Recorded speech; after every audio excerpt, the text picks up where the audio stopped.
그 부분을 이제 네, 말씀드리자 보면 예, 좀 말씀해 주십시오.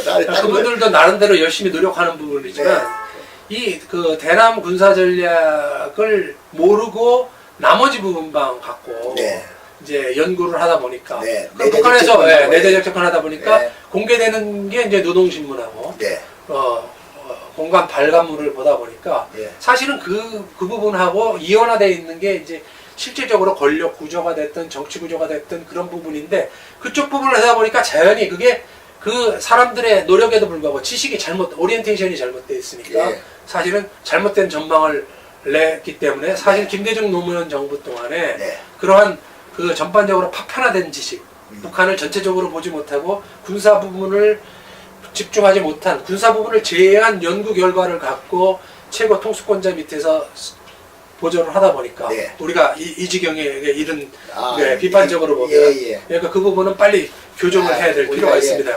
그러니까 우리 시각으로 볼 것이 아니고 북한의 시각으로 북한의 그 남한 적화 통일에는 그 야영의 시점에서 살펴볼 필요가 있습니다. 그러니까 이제 지금 이제 북한은 경제난으로 전쟁할 능력도 의도도 없다가 아니고 북한의 핵 전면전의 목표는 한반도에서 북한의 남한 침공을 최근 시리아와 같은 내전으로 만드는 것입니다. 참 저 국제 개입하니까 국제적 개입되니까 그냥 꼼짝 못 하더라고요. 지금 이제 시리아 같은 경우는 이제 그 중동이 굉장히 복합적인 곳이죠.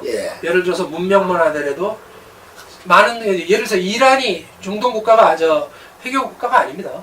언어가 틀리기 때문에 빠져 있어요. 언어가 다릅니까? 언어가 달라. 이란이에요. 그래 거기 뭐냐면 분명히 문명이 이란 문명이에요. 고원지대를 연결. 그 다음에 이제 유프라테스랑 티그리스 강의 이라크 문명. 여기가 이제 그 중동 문화 언어의 원류 지역이고. 그 다음에 이슬람 문명. 세 개가 충돌하고 있는 거예요. 자기 내부에서. 내부에서 문명 충돌이 있고. 그 다음에 다시 이슬람에도 수니파하고 시아파가 나눠져 있고. 또 터키 쪽의 문명이 또 틀려요. 그리고 시리아 같은 경우는 페니키아 문명에서 해양 문명이에요. 그만큼 지정학적으로 복합적인 데다가 신흥 강국인 중국과 러시아하고 서방하고 미국이 얽혀 있으니까 거기에 전쟁이 일어나더라도 미국이 개입을 못하죠. 그렇습니다. 그러면 그러면 한반도는 어떻습니까? 한반도는 못지않은 만큼 지정학적으로 복잡하죠. 아주 복잡하죠.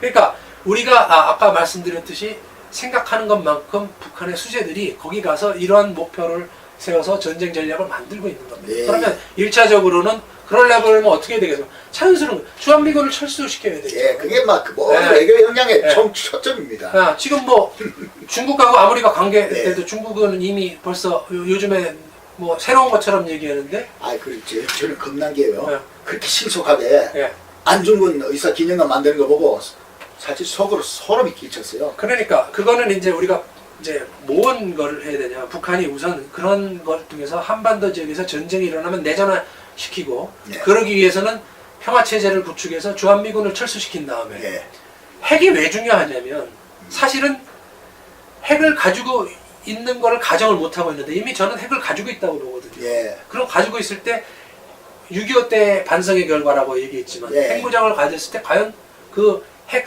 유효 사거리에 있는 미국과 일본이 최소한 멈칫을 할 건 아닙니까? 그렇죠.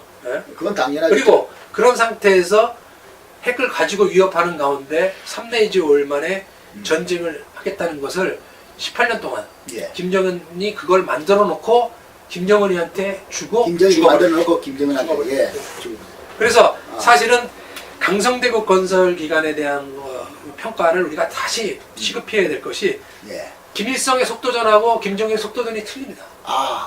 차이가 뭡니까? 차이가. 우선 아까 말씀드렸듯이 김일성은 6.25의 반성에서 출발했지만 90년대에 북한이 가장 큰 위기에 빠지죠. 첫 번째가 공산권의 정치, 경제, 군사적 연대가 무너지고 완전히 붕괴됐죠. 그다음에 그 김일성의 가장 친구였던 차우세스크 독재자가 중국을 처형됐죠. 그다음에 사실은 걸프전입니다. 그렇게 걸프전의 위력을 받습니다. 그래서 그게 충격을 그렇게 하죠. 충격을 받아서 그것에 대한 모든 지침을 김정일이가 만들어서 하달을 해요. 걸프전이 그냥 어떻게 보면 우리한테 그냥 너무너무 그래서 비대칭이라는 것이 뭐냐면 그러면 우리가 한미연합전력에 대해서 우리가 열세인 거를 알지 않습니까? 그렇죠. 그렇게 하기 위해서는 뭘 해야 되느냐 18년 동안 통신선로를 땅 깊이 파서 감청이 안 되게 만들고. 예, 그리고 그 전부 다 그 광 케이블로 하고 밑으로 예. 놓고. 예. 그 다음에 또 한 것이 자 미국이 증오한 이전에 전쟁을 끝내야 된다. 그렇죠. 3 내지 5일 만에. 뭐 출발해가지고 앞에로 오고 비행기로 온다 해도 예. 그 막을 그걸 해야죠. 그 다음에 핵심적으로 3 내지 5일 만에 점령을 하기 위해서는 동시전쟁화가 필요하다. 아까 말씀드린 대로 예. 이렇게 특수전에 의한 미사일에 의한 예. 그 다음에 3제대로 재있던 그 모든 기동부대를 일제대로 통합해서 예. 사실 작년 국정감사에서 조복원 정보본부장 얘기했지 않습니까? 아, 뭐라고 했습니까? 북한의 전력 배치가 옛날엔 1, 2, 3제대로 나눠져 있었는데 예.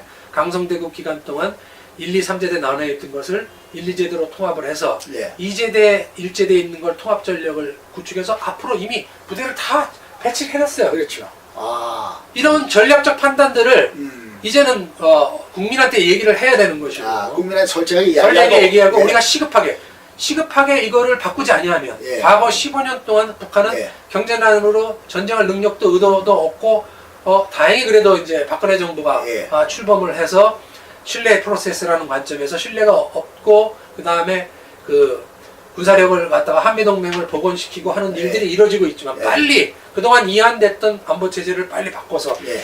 김일성의 속도전과 김정일의 속도전이 틀린 네. 그 전쟁 양상에 대비를 해서 우리가 바꿔나가야 되는 거죠. 예. 과거에는 이제 재래전력, 전차, 항공기 중심의 재래전력과 3만 명의 특수전이지만 지금은 비대칭 전력, 아까 제일 중요한 것이 GPS 공격 능력, 예, 그 다음에 EMP 공격 능력, 디도스 공격 능력. EMP도 지금 무섭죠, 그거는. 핵무기보다 더 무섭습니다. 예, 그거는 연습이 곧 실전이네요. 예. 네. 그러니까 그런 걸 내세워서 연습을 재래전력이 아직까지는 북한군의 120만의 재래전력이 무너졌다는 정보가 없습니다. 그 재래전력을 지탱하는 120만의 재래전력을 지탱하는 160만 톤의 탄약, 예. 150만 톤의 유류, 예. 120만 톤 식량이 네. 무너졌다는 정보가 없어요. 없고 그걸 양식을 까먹었다는 증거가 없습니다. 없습니다 아직까지. 네. 그런데 북한이 전쟁